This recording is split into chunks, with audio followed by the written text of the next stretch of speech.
Jesús Eduardo Cosa Gaspar, la materia es metodología de la investigación y mi tema es revisión sistemática de la literatura y metaanálisis.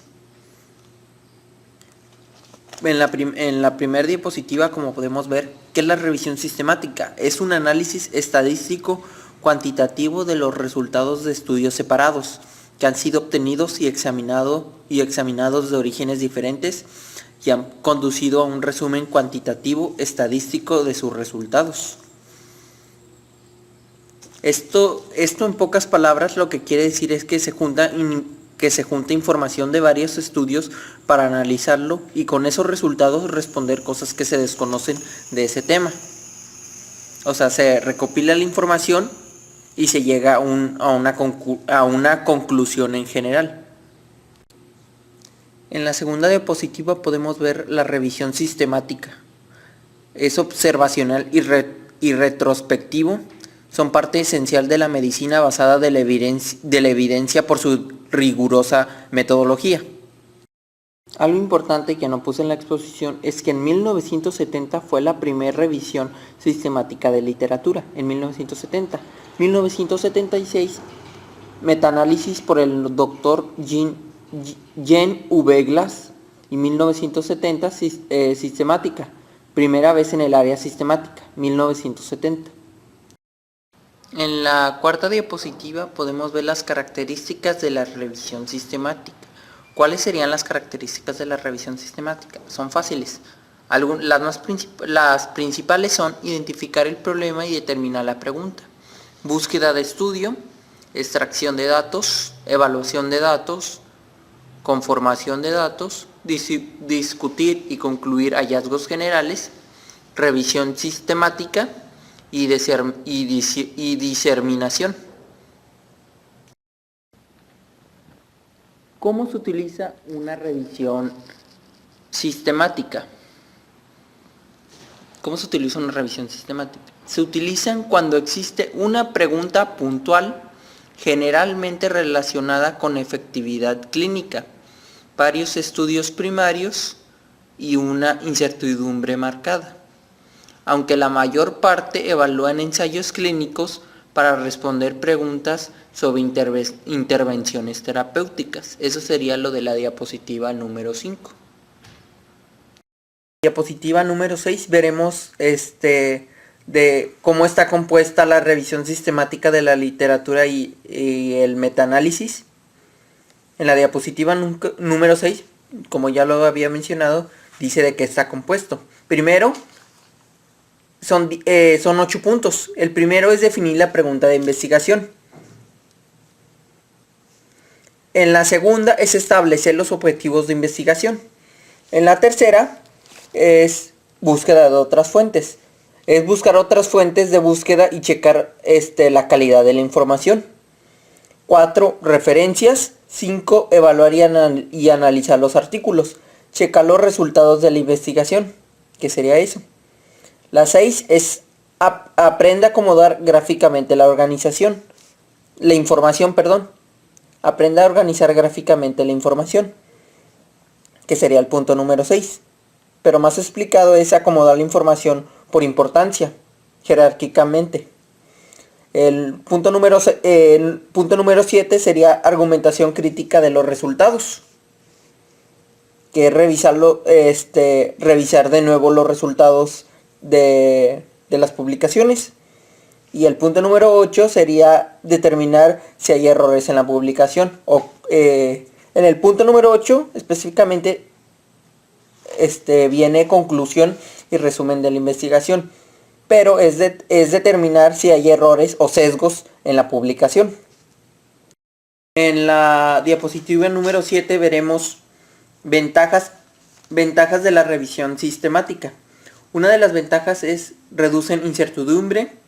La segunda es que contribuyen a resolver y explicar desacuerdos. La tercera es que aportan datos objetivos. Compromiso de actualización y orienta nuevas investigaciones y ensayos clínicos. Otra de las ventajas es que evitan redundancias. Y por último, la última ventaja que encontré es son necesarios para orientar consensos y políticas sanitarias. Y esas serían todas las ventajas de la revisión sistemática. En la diapositiva número 8 veremos la jerarquía de la evidencia. En el punto más alto de la jerarquía vemos revisiones sistemáticas. En el segundo punto, ensayos clínicos aleatorios. En el punto número 3, estudios observacionales. Y por último, pero no menos importante, investigaciones básicas. Eso sería todo de jerarquía de la evidencia. En la diapositiva número 9 veremos qué es metaanálisis. ¿Qué es metaanálisis? Es el proceso mediante en el cual se analizan datos de diferentes estudios o fuentes realizados sobre el mismo tema. Eso quiere decir que se buscan información de un mismo tema en diferentes fuentes o en diferentes lugares, por ejemplo en libros, artículos científicos o páginas de internet, pero por lo usual se investigan en artículos científicos, ya que esa información ya está verificada por la misma gente que lo subió. Después, toda la información que juntamos de diferentes fuentes, la juntamos y verificamos que esté en lo correcto. Por lo habitual, los resultados de un metaanálisis son más sólidos que los resultados de cualquier estudio por sí solo. Esto es porque, como se investigó de varias fuentes, el investigador ya está más seguro, porque en las diferentes fuentes tiene que salir la misma información, y eso quiere decir que la información o los datos que está obteniendo están en lo correcto. En pocas palabras, consiste en una revisión para analizar los resultados de los diferentes tipos de estudios recopilados. Como ya lo había mencionado, revisar la información obtenida de diferentes fuentes y checar que esté en lo correcto.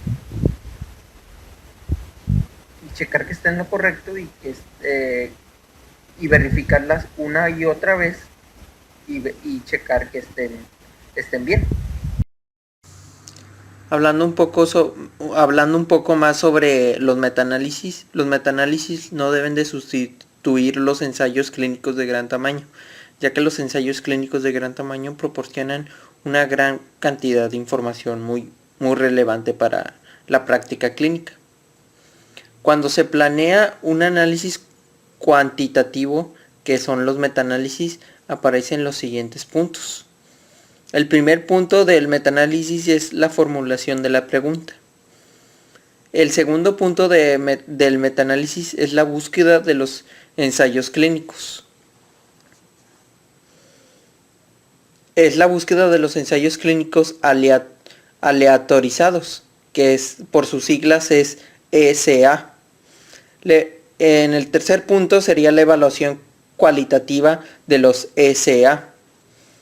En el cuarto punto son los análisis de homogeneidad. En el quinto punto es la combinación de estadísticas de los resultados.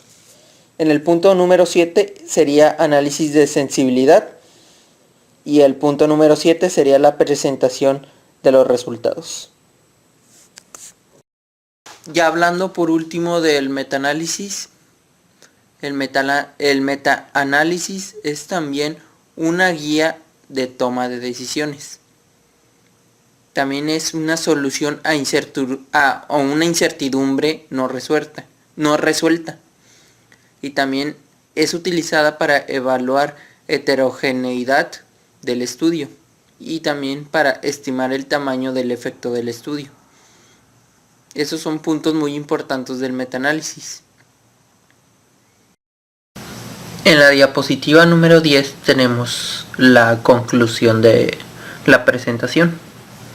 En conclusión, este estudio Sirve para identificar los estudios relevantes para responder preguntas específicas de la práctica clínica. Eso sería la conclusión. Y esto sería todo por mi parte. Muchas gracias.